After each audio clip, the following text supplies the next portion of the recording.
Yes, indeed, man. I mean, had to bring you back, man. This documentary got everybody talking, people going at it.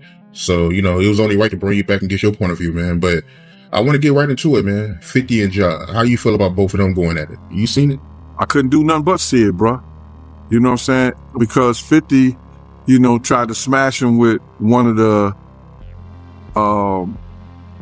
stories that we told on Art of Dialogue before. But what people don't realize is that the story that they put out there is like that. Having to have some money to keep Big and Craig Mack around before he got to Clyde Davis. You know what I'm saying? They wasn't able to tell that story because they didn't have no intel on that story or what went down, or they didn't do their investigations right, which he also led up to the reason why Wolf ain't here today. You understand? They didn't tell that story. They didn't tell a story about Jessica Rosenbaum, who was at the City College situation. You understand? When it was Puff, Heavy D, and Jessica. And that was the Valley Mob. That's the only way. Wolf ended up losing his life behind Puff and his bullshit. And people they didn't even put that in the documentary. Wolf ended up losing his life behind. The Diddy documentary has sparked a lot of debate, shaking up the entertainment world and putting powerful figures under the spotlight. While the film claims to reveal hidden truths, one key voice is clearly missing: Gene Deal, a longtime critic of Diddy's inner circle. Gene now says that important material was kept from the public. According to him, certain footage was intentionally left out, raising questions about how complete the documentary truly is. This brings up a bigger question. Why was someone with first-hand insight left out of a project meant to uncover the full story? Many people assume Gene chose to stay away, but he strongly denies that. He says that early conversations made it clear that he was expected to participate. Calls were made, plans were discussed, and the vision included multiple voices addressing business dealings, personal history, and real-life realities. Then, Gene claims everything changed. Once money, control, and decision-making became part of the conversation, the tone shifted. Promises were no longer kept, and the true power behind the project seemed very different from what was initially advertised. According to Gene, the name promoting the documentary did not carry the influence people thought it did. He believes this explains why certain voices and truths were left out of the film. Yeah, man. I mean, I had to bring you back. This documentary got everyone talking, man. A lot of people want to know why you wasn't in it, man. Well, first and foremost, I thought I was going to be in the documentary at first until I started talking to that director. I think her name is Stapleton. I don't know her name. The white chick, I don't know, man. Me and 50 talked like 45 minutes. The producers had been calling me and everything. So this one night, 50 called me up and, they got him on the phone. Me and him was just talking. We was talking about old times, sit down with Black Hands, sit down with, with Puff Kids, the whole Puff situation, and this documentary that he's going to be doing.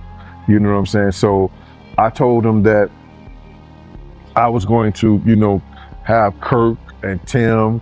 Kirk will be the one who talk about the business part of it. Tim would be the one who talk about the growing up phase with Diddy and everything and over there working in the record industry with him and stuff like that. They was like family. And I was gonna talk about, the street stuff, what was going on with Bad Boy, with the security, with Wolf, with the City College, with, the time that I knew about when I was with him up until about early 2004 or something like that. But basically the streets and then the traveling with him and the atmosphere and everything. And then go back into the Notorious Big stuff with the Tupac and the whole 9 yards, all the stuff that I knew, you know what I'm saying? So we was talking and he sounded like, yo, listen to him. They gonna spare no expense with this whole documentary. So I said, all right, cool. So what I did was I spoke to Tim and I spoke to Kirk Burroughs. And I was like, yo, because I had Tim's number. Tim didn't know how to get into touch with Kirk. Kirk didn't know how to get into touch with Tim. But Kirk was trying to tell me, give him the number with the Tim. I said, nah, I ain't doing that. So I gave one of the producers the number in the whole 9 yards to get in touch with Tim because I want to see him get money because I know Tim got a hell of a story with Puff. So then I talked to Tim and I told him, yo, listen here, man, we should go in as a package deal. All three of us we could tell a hell of a story about this whole documentary. You know what I'm saying? From front to start. You know, then whatever stuff that they get and everything like that. So let's go in there and ask them for 50 a piece. You know what I'm saying? So Tim was like, with it, yo, Gene, whatever, go ahead like that. Kirk was like, yeah, okay, cool, Gene. It was like a general census that we was gonna do this in a whole package deal. You know what I'm saying? And then I started speaking to the producers and everything like that, because 50 had told me himself that they was going to spare no cost in doing this because he wanted to tell the story, and he wanted to tell the story like it was supposed to be told and everything like that. I said, yeah, okay.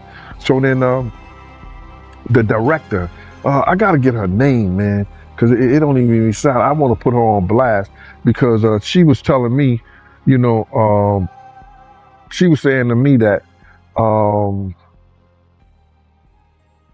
what I was asking for was crazy, and they wasn't spending money like that. I'm talking about, you got footage, you got clothing, you got, I was doing footage, I had pictures, all the stuff that I had, you could figure out a way to pay a brother and stuff like that. And then I was telling her about some prices that I've already received, and I had the invoices to show it. And then she was calling me like I was lying. I'm like, yo, who do you think you're talking to? You know what I'm saying? And she was talking about, there's no way nobody paid. Nobody what? I say, first of all you people come with these documentaries and stuff, the first thing you tell me, y'all tell these people out here that y'all don't pay, and y'all pay. If you can make a picture look like $10,000, $15,000, you know what I'm saying? You can sit here and tell me that you're gonna pay me for my time sitting right down here with y'all. You understand? So then, one thing led to another, and I was like, all right, well then, F you, I spoke to 50, and then she said 50, and this is exact words that came out her mouth. 50 does not determine what goes in and go out of this documentary. And he definitely don't pay, he determine what somebody get paid. It's not his documentary like that.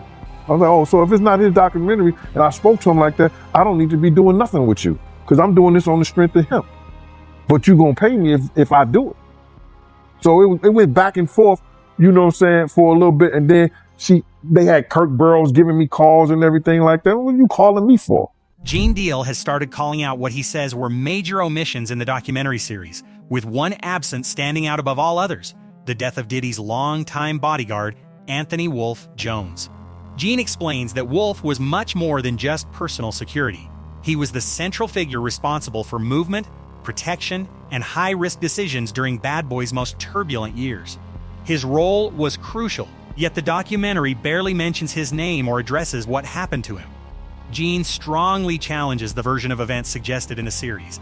He disputes claims about responsibility and pushes back against the familiar narrative of a single incident triggering the sweeping East Coast-West Coast conflict.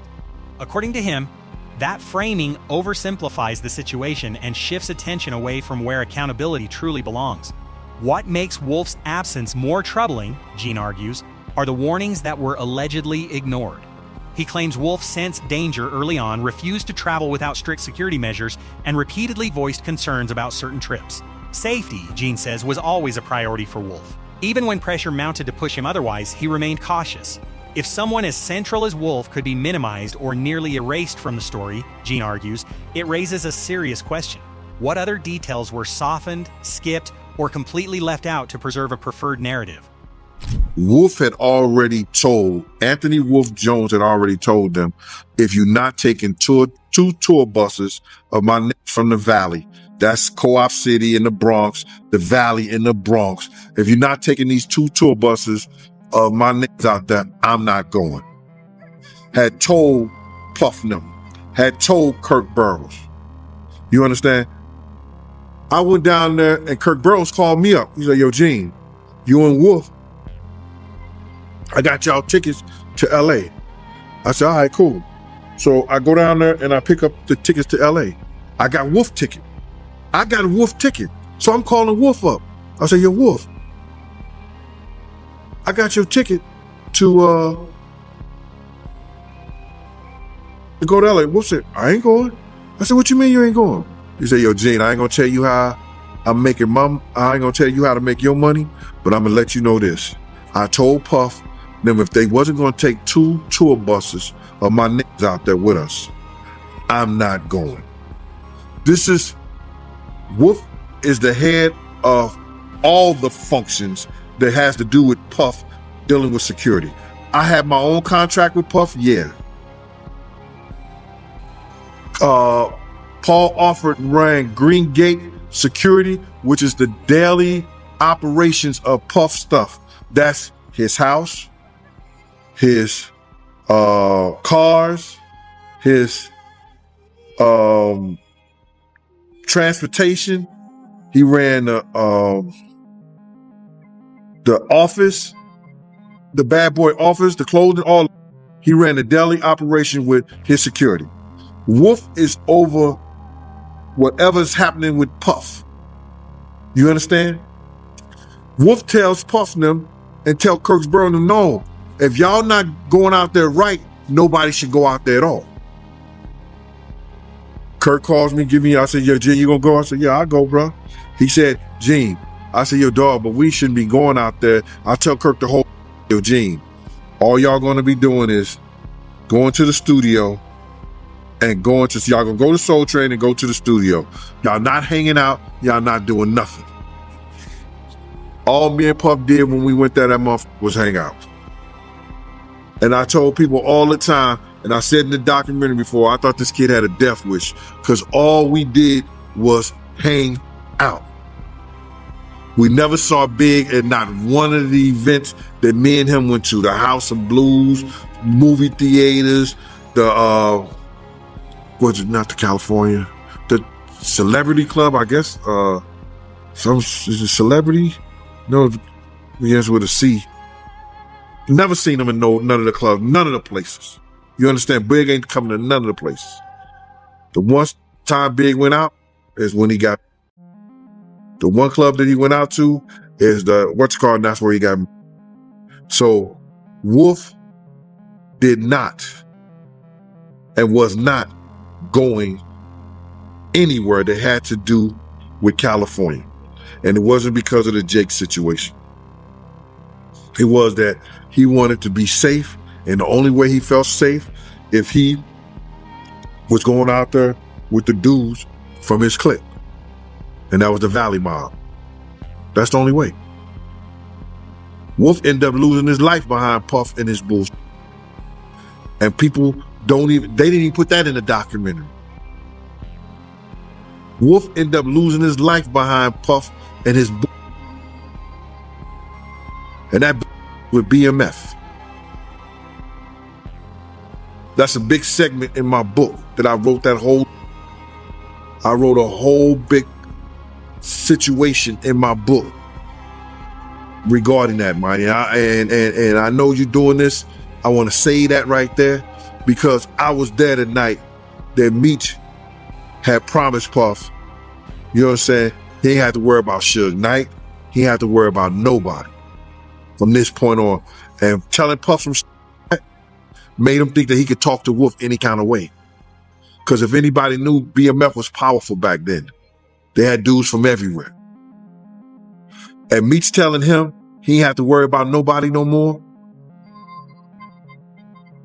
It made Puff think that he could tell Wolf that he didn't need Wolf no more. Gene Deal also claims that the documentary contains serious inaccuracies. He argues that Kurt Burrows was portrayed as fully transparent, while key facts were either reshaped or left unexplored.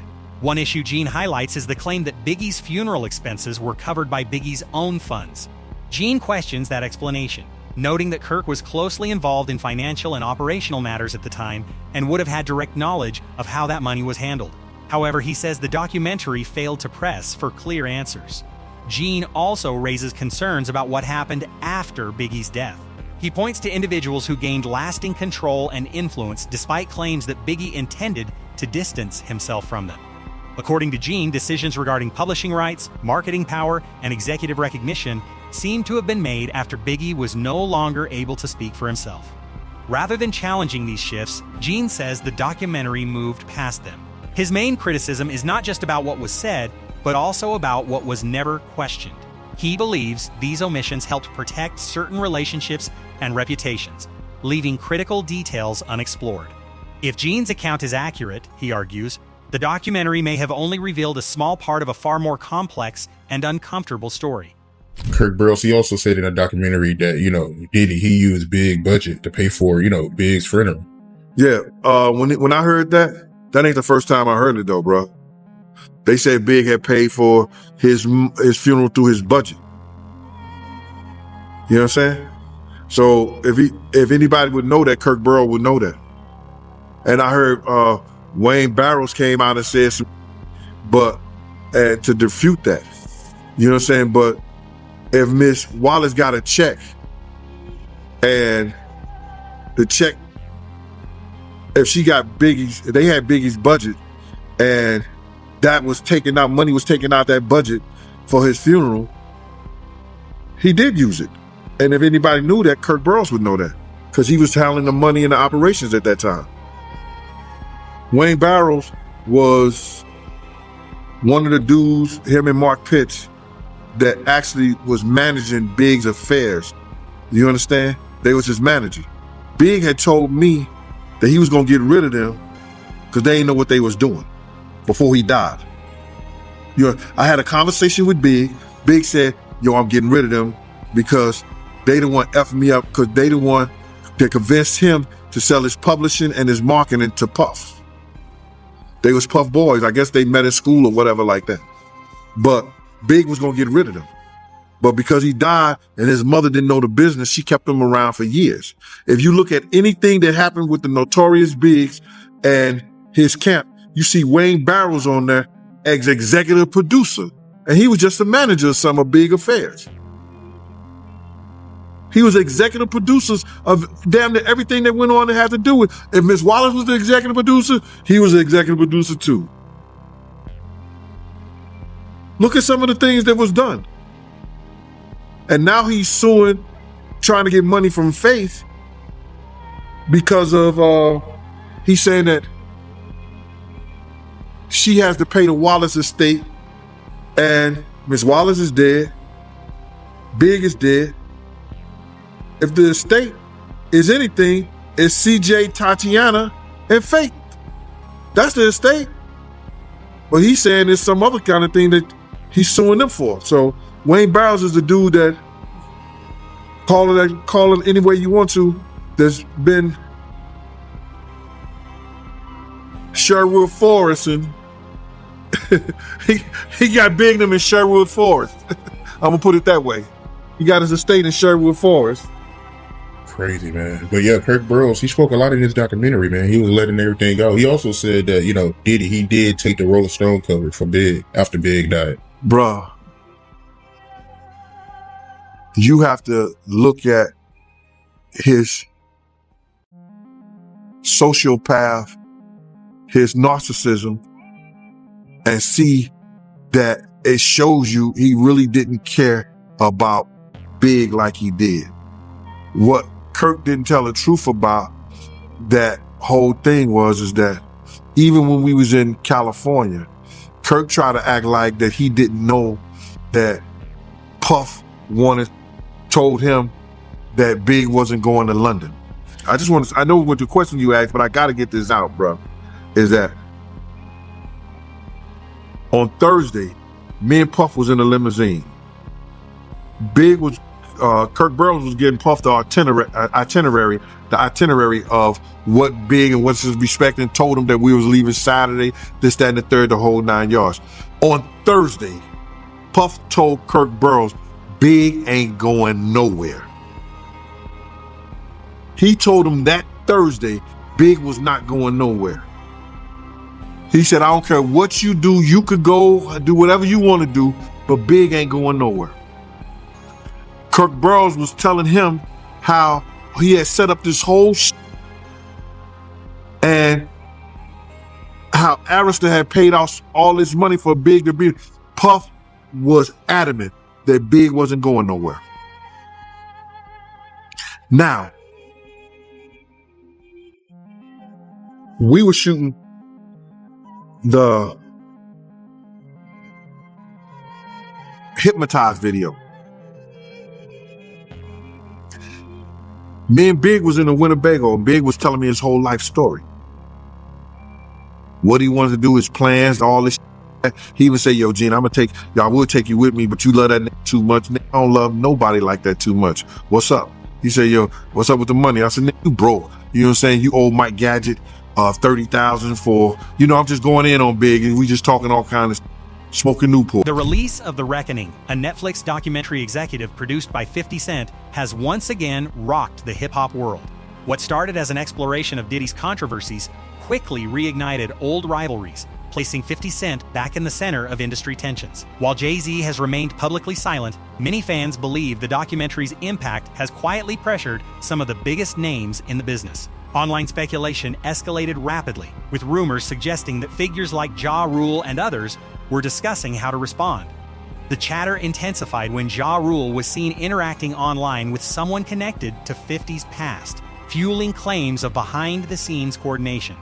Some fans even suggested that major industry players were preparing a united front against 50. However, 50 appeared unfazed, responding with sarcasm and implying that his success alone forces rivals to come together. When Gene Deal was asked about the growing tension between 50 Cent and Jay-Z, he didn't hold back. Instead, he argued that much of the public narrative is distorted. According to Gene, old stories are being selectively clipped, reposted, and reshaped to fit trending opinions, while crucial context is being ignored. He stresses that key details, especially about who was actually present during certain moments, have repeatedly been left out.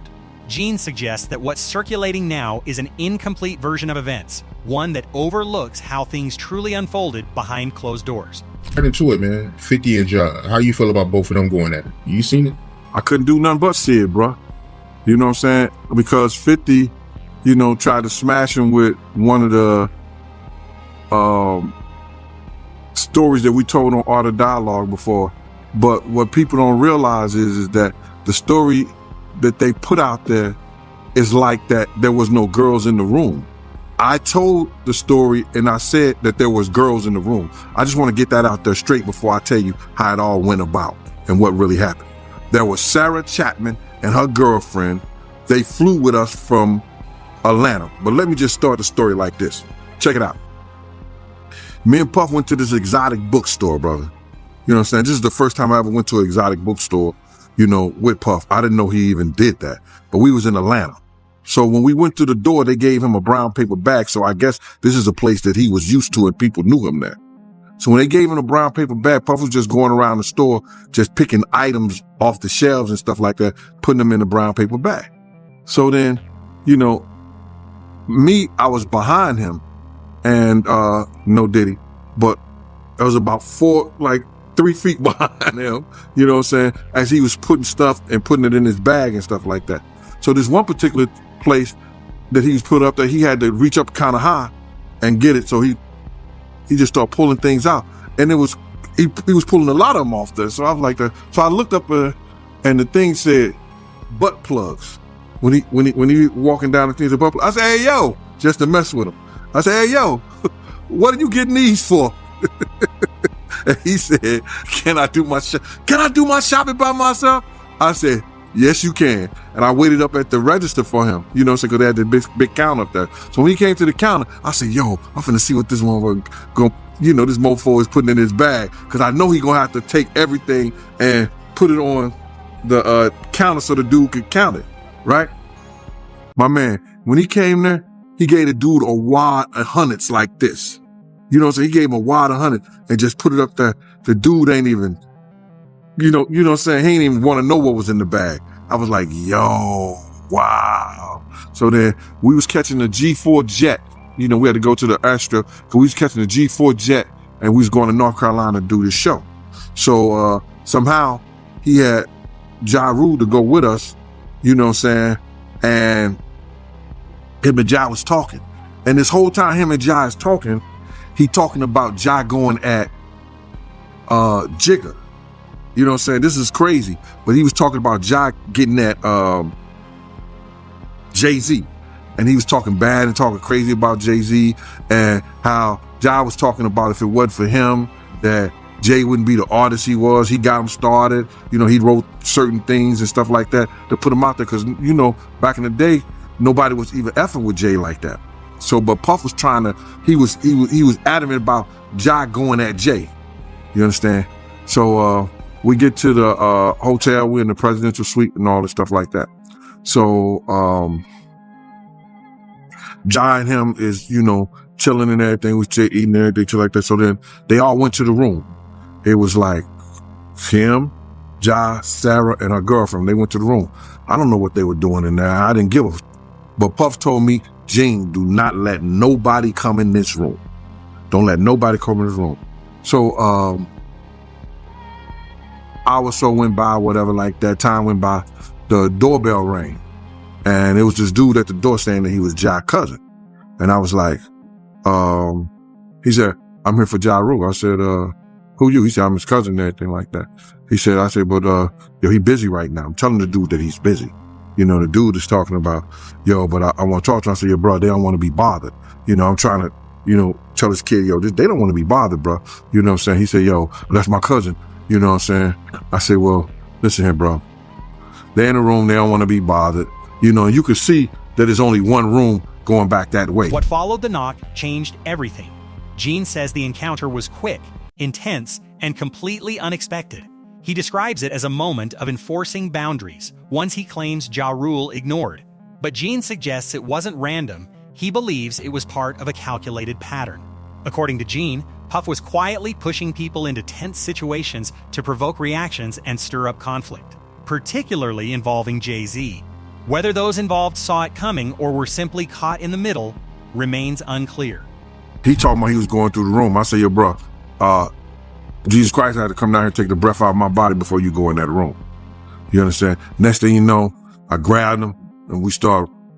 It wasn't no wrestling thing like that because he couldn't handle it at the time. He could front and tell his friends because he didn't hit me up on Instagram. He could tell his friends all he want to. But that if Puff and Ja tell you the story, that nigga was upside the piano.